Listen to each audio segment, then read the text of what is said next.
बहुत ध्यान से सुनो, बहुत यही हमारा तो बल है।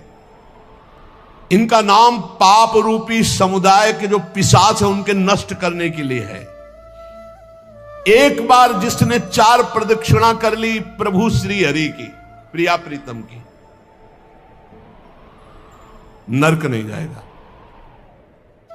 विश्वास करो, ना किया हो तो आज कर लेना 4 परिक्रमा, बिहारी जी की कर लेना जाके, राधा वल्लभ जहां तुम्हारा विश्वास हो, राधा रमन जी की, पूरे वृंदावन की।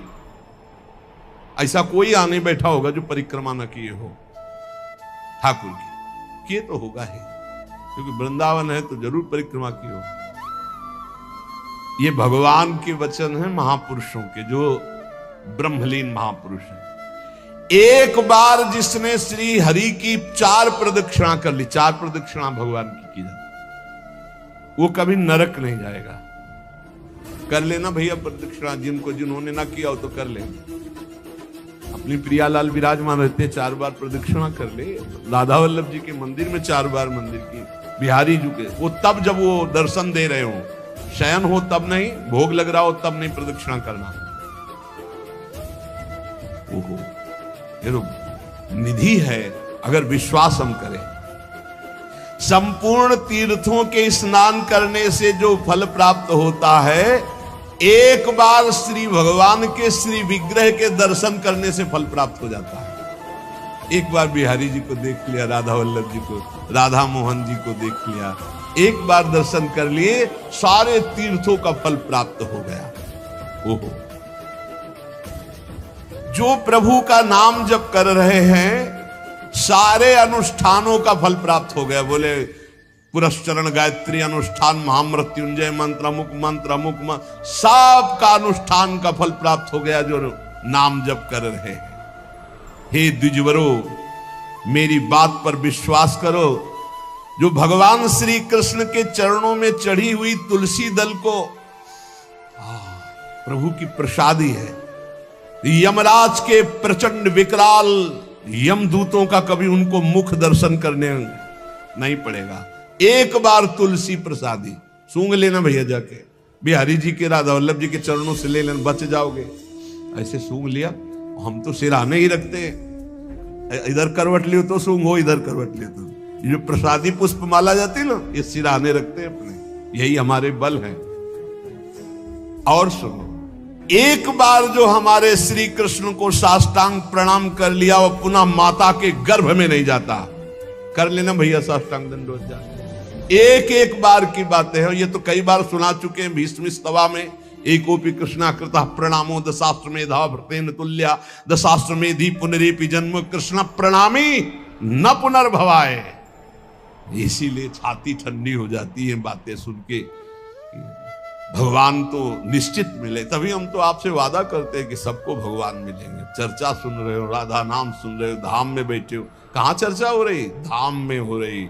ये रेती पे बैठे हो, यमुना जी की पावन रमण रेती है ये सब। उसका दूसरा जन्म नहीं होगा जिसने हमारे श्री कृष्ण को एक बार प्रणाम कर लिया। और सुनो, जो प्रतिदिन भगवान की चर्चा सुनता है, वो चाहे पुलकश हो, स्वपच हो, चांडाल हो, म्लेच्छ हो, कोई भी पापी हो, वो जगत बंदनी सौभाग्यशाली परम पद को प्राप्त होगा जो रोज भगवान की चर्चा सुन लिया ना। हे, गर्व में रहो कि हमें तो भगवान ने कितना सौभाग्य दिया है। जो पुण्यात्मा भगवान के भक्तों का संग करता है तो उसकी बात ही क्या है। भगवान श्री हरि के भक्तों का संग करने वाले को कभी गर्भवास का दुख नहीं भोगना पड़ता। और सुनो, 4 लोग जहां खड़े हैं उनके बीच में जो भगवान नाम कीर्तन करता है, राधा राधा हरि राम कृष्ण हरि राम कृष्ण हरि, वो गंगा आदि पवित्र नदियां इंतजार करती को कभी आकर अपने चरण हम पे स्पर्श करा दे तो हम निष्पाप हो जाए। वो समस्त संसार को पावन करने वाला भक्त होता है जो समाज में नाम कीर्तन करता है, दिखावे के लिए नहीं, भगवत यश के लिए।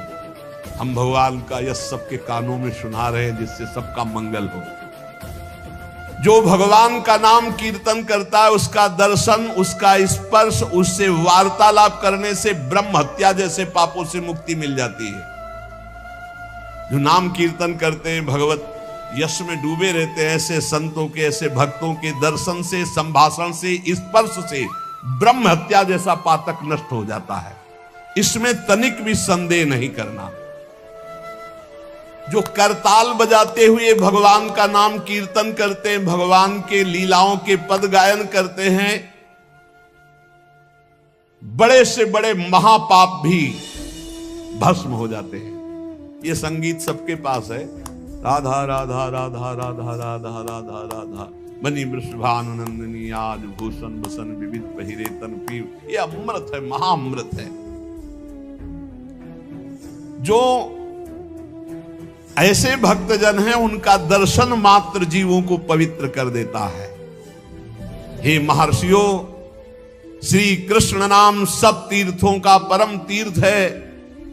जिसने श्री कृष्ण नाम को अपनाया वह पृथ्वी को पावन करने वाला है। और श्री कृष्ण जिनका नाम रटते हैं वह राधा, और जिसने राधा नाम रटा वो श्री कृष्ण को अधीन करने वाला है।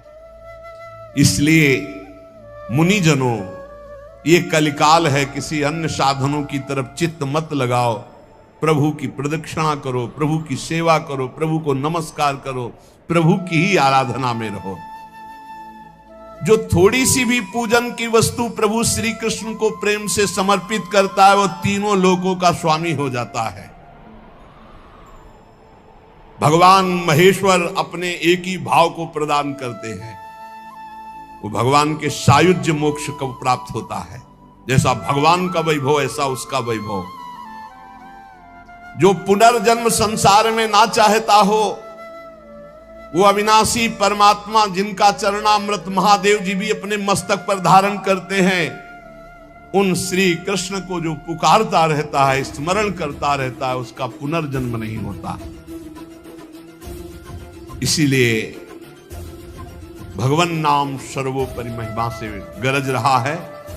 पतितः स्खलिताश्चारतः छुत्वा वा विवशो ब्रुवन् हरेनम इत्युच्चैर मुच्यते सर्व पातकम। गिरते समय, फिसलते समय, दुख आते समय, छींकते समय ऊंचे स्वर से बोल उठे हरे नमः, श्री हरे नमः, बोले सब पापों से मुक्त हो जाता है।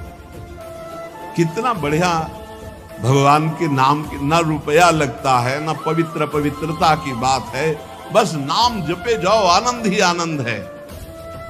10 नामापराध से थोड़ा बच के, 10 नामापराध जो पीछे चर्चा हुई, सुन रहे हो तो इसको धारण करो। कह रहे हैं श्रोताओं के लक्षण सुन लो। पहला होता है श्रोता चातक। चातक कहते पपीहा को। जैसे बादल से बरसा सीधे चोंच में लिया और पान कर गया, उसी प्रकार जो श्रोता वक्ता के मुख की तरफ एकाग्र दृष्टि से देखता रहता है और जो शब्द निकलते हैं उनको पकड़ा पी गया अंदर, उसे चातक श्रोता कहते हैं। एक हंस श्रोता, हंस को जैसे दूध और पानी मिला के रख दे तो दूध पी जाएगा, पानी छोड़ देगा। ऐसे ही जो श्रोता सावधान, अपने रस की उपासना की बात पकड़ ली, बकाया सब छोड़ दी। अपने रस की बात, जो अपने इष्ट गुरु की उपदिष्ट मार्ग की बात है, उसे पकड़ ली और छोड़ दिया, वो हंस श्रोता। और एक तोता श्रोता, वो बस जितनी देर सत्संग सुन रहा है उतनी देर वो जहां बाहर निकला तो वो बस रटी रटाई बात, बस कोई न पकड़ना है न आचरण में उतारना, बस रटी रटाई बात। ऐसे अच्छा है, बढ़िया है, निषिद्ध तो नहीं है। ऐसे ही करो, रटते रहो, रटते रटते कभी सही में बोलने लगोगे। ऐसों के पास जब दूसरे लोग आते हैं तो उपदेश ही शुरू करते हैं। सत्संग में ऐसा ऐसा ऐसा, ये भी बुरा नहीं, पर बात ये कि उतारना उसको पाई भर नहीं है। केवल इधर से सुना, उधर से तोता की तरह, रट्टू तोता की तरह सुना दिया, आचरण में उतारना नहीं। पर ठीक है, समय सार्थक गया सुनने का और समय सार्थक गया बोलने का। तीसरा है मछली श्रोता। ये बहुत उच्च कोटि की श्रोता है, जैसे हंस, चातक और मीन। ये अपलक नेत्र वक्ता की तरफ और भगवत रस का चर्चा को ऐसे पान करते हैं जैसे दुग्ध पान, अमृत पान किया जाए। ऐसे जैसे मछली का जीवन जल, ऐसे उसका जीवन सत्संग, उसके बिना वो जी नहीं सकता। ये उच्च कोटि के श्रोता होते हैं, चातक, हंस और ये मछली। ये प्रायः मौन रहते हैं। क्या सत्संग में हुआ, क्या कोई वार्ता नहीं करे, जाओ दूसरे से पूछो। मौन रहेंगे, अपलक नेत्रों की तरफ, वक्ता की तरफ देखेंगे।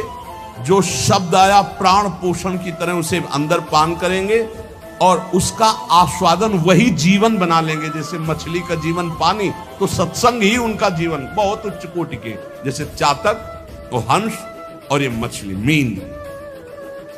फिर एक होते हैं ब्रिक श्रोता। ब्रिक माने होता है भेड़िया। भेड़िया श्रोता कैसे होते हैं? ये सत्संग के बीच में विघ्न डालने वाले होते हैं। कुछ ऐसे आवाज करना जिससे सबको विघ्न पड़ जाए। यहां तो अगर एक बार आवाज की तो दोबारा आवाज करने के लिए अंदर प्रवेश ही नहीं होगा, इसलिए आवाज करने आने आती नहीं। प्राय ऐसे होते हैं। तो अच्छा, मान लो बीच में भगवान नाम से हो रही चर्चा, अब जोर से आप कोई नाम उच्चारण करें तो सबको विक्षेप पड़ेगा। तो जो सत्संग के बीच में डरावने प्रयोग करे उसे भेड़िया श्रोता कहते हैं, कि जो सत्संग में विघ्न डाल दे। ये प्रायः मूर्ख स्वभाव के होते हैं, इनको पकड़ना कुछ होता नहीं है। एक दो बार बात भी करने लगेंगे, ऐसा ये तो कहो बहुत शासन है, नहीं मोबाइल से भी बात कर सकते हैं, ऐसा होता रहता है। ये बीच बीच में सत्संगी जनों को उद्विग्न करते रहते हैं। और सकिलो ना आगे, मतलब ऐसे उसको किसी तरह विघ्न पहुंचाना, तो इन्हें ब्रिक श्रोता कहते हैं, भेड़िया श्रोता कहते हैं, जो सत्संग में विघ्न डालते हैं। और एक भुरुंड जाति का पक्षी होता है, भुरुंड। उसका क्या होता है? वो केवल शिक्षाप्रद वाक्यों को पकड़ता है और दूसरों से भनाता है, उसे भुरुंडी श्रोता कहते हैं। भुरुंडी, आज ये सुना ऐसे, अब वो छाप मारेगा दूसरों के ऊपर जा जा करके, लेकिन अपने आचरण में नहीं लाना, केवल वो शब्द पकड़ रहा है दूसरों के ऊपर छाप मारने के लिए। और एक होते हैं वृष श्रोता। वृष कहते हैं बैल को, कि उसके सामने चाहे मीठी बात हो, चाहे अंगूर डालो, चाहे भूस डालो, उसको खाने से मतलब है। तुम संसार की बात कहो, प्रपंच की बात कहो, भोग की बात कहो, कृष्ण की बात कहो, राम की बात कहो, केवल सुनने से मतलब है। उसको कोई मतलब नहीं कि किसकी चर्चा हो रही। ये बैल श्रोता होते हैं। जैसे बैल है, अंगूर डालो, चाहे भूस डालो, चाहे कोई, उसको खाने से मतलब, वो सुन रहा है। हंस श्रोता अलग चीज है, वृष श्रोता। फिर ऊंट श्रोता, उष्ण। ये क्या होता है? अच्छी बात को छोड़ करके ये कांटे वाली चीजें खाना पसंद करता है। ऊंट जो है ना, बम्बूल, ये सब ऐसे, नीम, बम्बूल ऐसे। तो जो उष्ट प्रकार के ऐसे स्वभाव वाले श्रोता होते हैं, वो विपरीत बातें पकड़ते हैं। मतलब हर बात का विपरीत अर्थ लेकर के उसको प्रचार प्रसार करना। तो ये उल्टी बात पकड़ते हैं। ये उल्टी बात पकड़कर संसारियों को भ्रम में डालते हैं कि मैं सुन के आया, कुछ नहीं। कई तरह की ऐसी बातें। और एक होते दरिद्री श्रोता, बहुतायत होती है। तो भक्ति, महारानी, ज्ञान और वैराग्य सब सभा में आते हैं महात्मा, तो दरिद्रता भी आती है कि हमको भी तो जगह मिलनी चाहिए। तो उसको जानते हो कहां जगह दी गई? दरिद्री श्रोता के पास। कौन दरिद्री श्रोता है? रात भर सोता है, फिर सत्संग में आके श्रोता नहीं, फिर भी सोता है। बोले है तो श्रोता पर रहता है सोता। कैसे सोता है?